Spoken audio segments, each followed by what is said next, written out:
A Housing New Zealand contractor says she believes tenants have been neglected as a result of the organisation's $100 million campaign against methamphetamine contamination.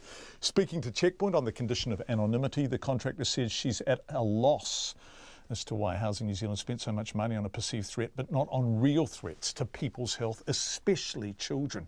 She's referring to the homes she regularly enters to carry out meth repair work that are, in fact, damp, mouldy, dirty, even cockroach infested. Here's Zach Fleming with more. The cockroach infestation, the filthy dirt. On first look, I thought it was thick brown dust. It's actually cockroach faeces. 7 gag reflex-inducing photos were sent into Checkpoint today by a Housing New Zealand contractor, who we aren't naming. Yeah, those photos are disgusting. I mean, there's that much cockroach feces everywhere. It's not funny, and it's piled high. The kitchen cupboards are covered in it. There's so much cockroach faeces behind the fridge, you can't see the white lino beneath. Likewise for parts of the white hot water cupboard door. The photos are close-ups, so the house isn't identifiable, but from the 7, it looks unlivable. And yet, our Housing New Zealand contractor was there to fix methamphetamine contamination. Right next to the door, because as you go into the door from the hall into the bathroom, we had to paint the door frame, and it was the hall side of the door frame as well. So there was a picture on the wall, and it was right next to the door frame, and we had to move it so we could paint the door frame. I went to take it down.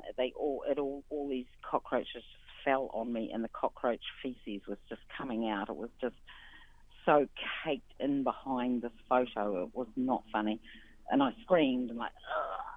She says the $100 million that was spent on meth testing Housing New Zealand homes should have been spent elsewhere.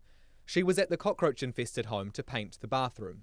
I thought, the bathroom must have got rotten because this happens a lot. They don't look after their bathrooms, and we're always going in and painting bathrooms. It's just a constant job. They get mouldy and they rot, So I thought, this must have been a rotten bathroom because the state of the house was so bad, But then we had a problem with power, and I had to get someone in, and I said to him about it, and he goes, no, that's not. It was a pea. And I said, what?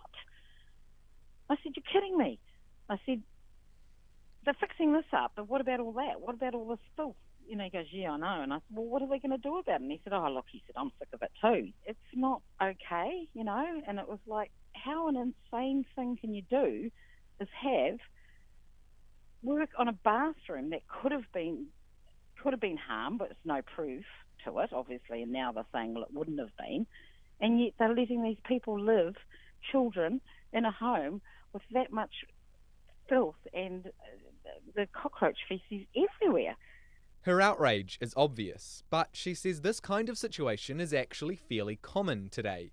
But what about when she started working on Housing New Zealand homes nearly a decade ago? Did she do meth repair work then? No, never. No. When did that start?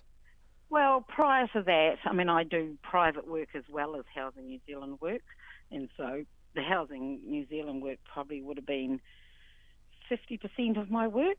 And then the P work came? And it's 90. So for around 2 years, almost every day, your painting has been on Housing New Zealand houses that are believed to be infested, for lack of a better word, with P. Yep. That's incredible. I know. It is. The money, people, the builder I'm doing it, he's had to employ 2 to 3 more builders. The carpet layers are just, everyone is screaming, like, pushed to the hilt for work. And do you believe this work was necessary? No, because the other biggest part is, and this is the part, it's hard to explain, right? She tells me meth repair work is so localised that sometimes a door has to be chucked out, but the door frame right next to it, that's fine. So we get a job out and we go to this house, right? And next minute we walk in and there's no ceiling and there's no doors. And it's like the paint is still on the walls and everything, and it's like, why is the ceiling gone and why are the doors gone? Like, how do you justify that there's pee on that and pee on this, and the walls? And here we are painting a door frame, or not painting a door frame, but we're painting a new door. And it's like throughout the house, and it's like, this doesn't even make any sense.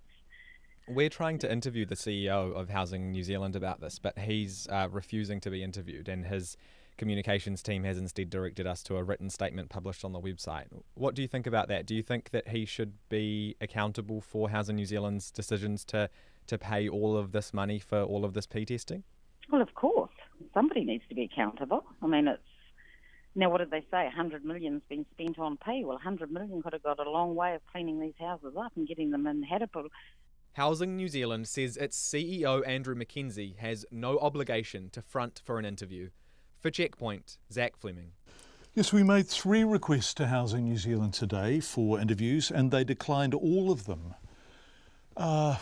Speaking personally, I really think you should front Housing New Zealand, and I'm really surprised you're not.